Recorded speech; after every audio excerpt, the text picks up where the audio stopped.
My wife secretly maxed out our credit cards and said, "You'll figure it out, you always do." I just nodded. What she didn't realize was that every card was opened solely in her name when the bank froze her accounts. Over $65,000 debt, she finally stopped smiling. I'm Jake, 32, and I've been married to my wife Emma for 6 years.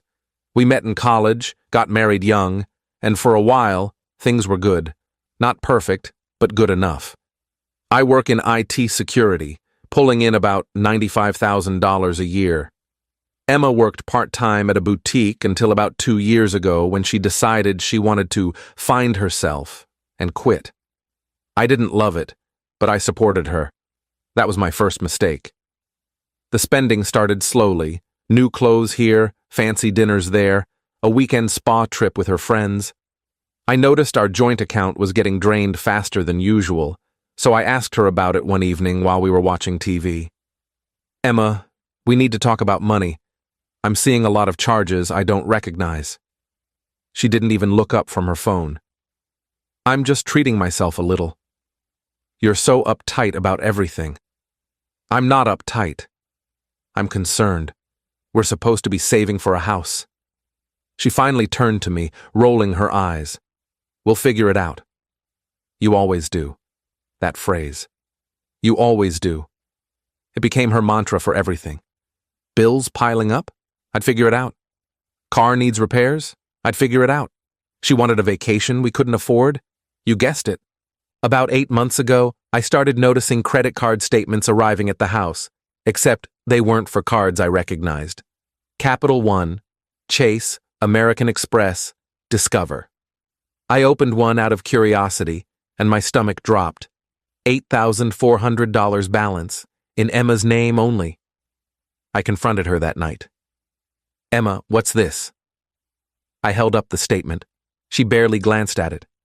Oh, I opened a few cards. We needed them for expenses. Expenses? This is $8,000 on one card. How many do you have? I don't know, like 4 or 5? Jake, why are you making such a big deal out of this? I'm building credit. Building credit? You're building debt. We can't afford this. She stood up, grabbed her purse, and headed for the door. I'm going to Sarah's. I can't deal with your negativity right now. That was when I started digging. I pulled my credit report first, paranoid she'd opened cards in my name. Nothing. Clean. Then I realized what she'd done. Every single card was in her name only. She'd used her own social security number, her own income claims, everything. I should have felt relieved, but instead, I felt sick, because I knew what was coming. Over the next few months, I watched silently as more statements arrived. I didn't pay them. I didn't even mention them. Emma would toss them on the counter unopened and say things like, "Ugh, credit card companies are so annoying with their spam." That's not spam, Emma. Those are bills. Whatever. I'll deal with it later. She never dealt with it. I kept our joint account with just enough for my half of rent and utilities. I opened a separate account she didn't know about and started funneling my paychecks there. When she asked why there was less money in our joint account, I told her I got my hours cut at work. She believed it without question because she'd never once looked at my pay stubs. Meanwhile, her spending got worse. She'd come home with shopping bags from Nordstrom, Sephora, designer handbag boutiques. She took her friends out for expensive brunches and posted it all over Instagram with hashtags like #living my best life and #treat yourself. Emma, where's this money coming from? I asked one Saturday afternoon as she unboxed a pair of $600 shoes. I have my ways, she said with a wink. Don't worry about it, babe. You focus on your little computer job and I'll handle the fun stuff. My little computer job. The job that was paying for our apartment, our groceries, our internet, our utilities. The job she constantly dismissed while she racked up charges on credit cards like Monopoly money. Update 1. 3 weeks ago, Emma came home in tears, actually crying. I'd never seen her cry over anything financial before. Jake, something's wrong with my credit cards. They're all declining. I looked up from my laptop. All of them? Yes. I tried to buy groceries and my card got declined. So I tried another one. Declined. I tried all of them. What's happening? I kept my voice neutral.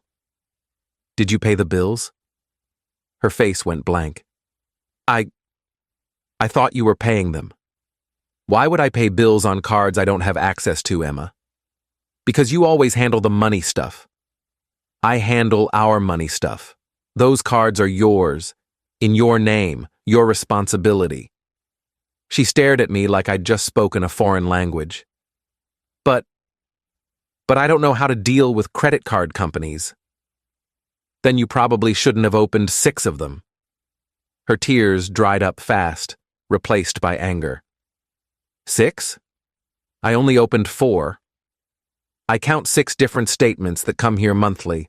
Capital One, Chase, Discover, American Express, Citi, and Bank of America. She went pale. Oh, I forgot about a couple. The next few days were chaos. Emma spent hours on the phone with credit card companies, crying, begging for extensions, making promises she couldn't keep. I heard her tell one representative that her husband, me, would be calling to set up a payment plan. I never called. Then came the letter, certified mail. I signed for it and left it on the counter. Emma opened it that evening, and I watched her face go from confused to horrified. They're suing me? How can they sue me? I glanced at the letter. It was from a collections attorney representing Chase. They were seeking $14,200 plus legal fees and interest. That's what happens when you don't pay your debts, Emma.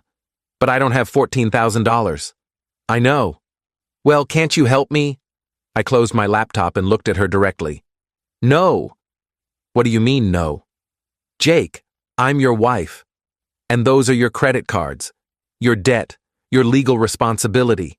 I'm not co-signed on any of them. That's not the point. We're married. We're supposed to help each other. Like how you helped us save for a house? Or helped pay rent on time? Or helped with groceries while you were spending $65,000 on shoes and brunch? She actually gasped. How do you know it's $65,000? I can count, Emma. I've seen every statement that's come through this door for 8 months. Update 2. Last week, things escalated. Emma's bank account got frozen. She called me at work, screaming, "They froze my account. I can't access my money." What money, Emma? Your account's been overdrawn for 2 months. That's not the point. How am I supposed to live? The same way you've been living. Off my income. There was a long silence. Then she said something that made my blood run cold. I'm going to call my dad. He'll give me money, and then we're going to pay off these cards, and you're going to owe me a huge apology. Her dad.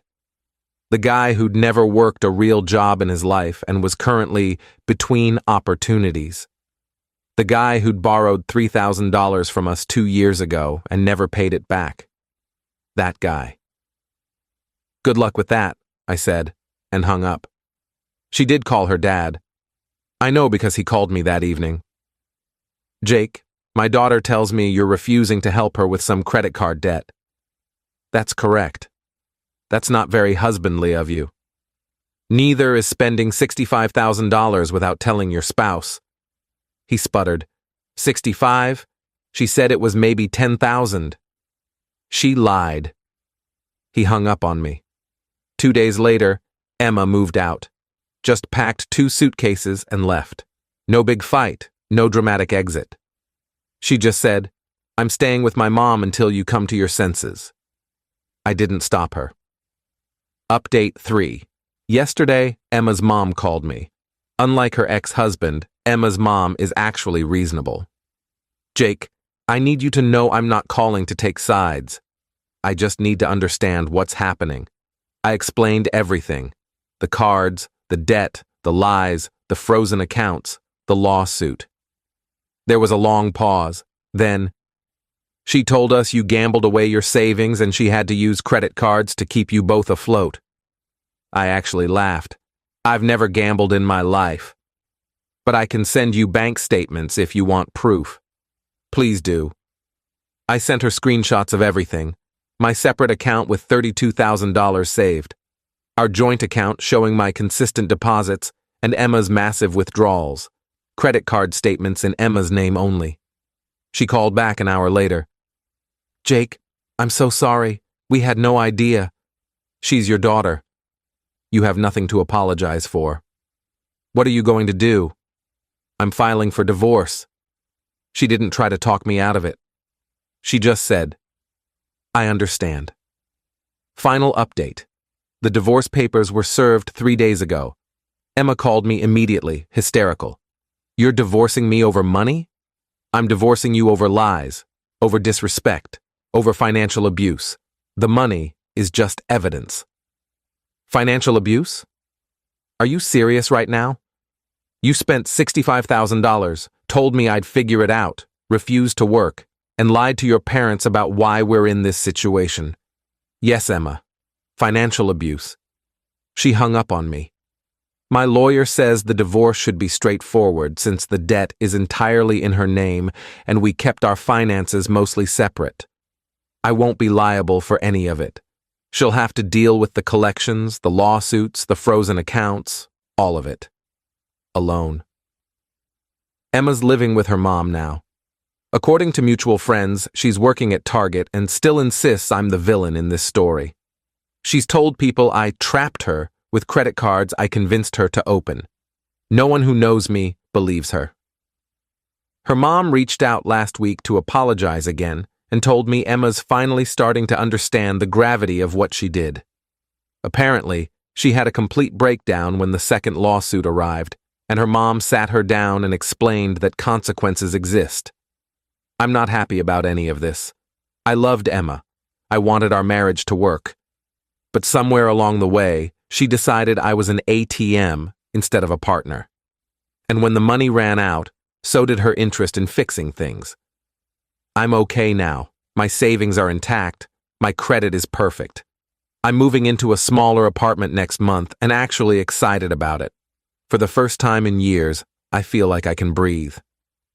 Edit 1. A lot of people are asking if I feel guilty. Honestly, number. I gave her 6 months to figure it out, to come clean, to make any effort at all. She didn't. She just kept spending and assuming I'd fix it. Edit 2. Someone asked if I ever loved her. Of course I did.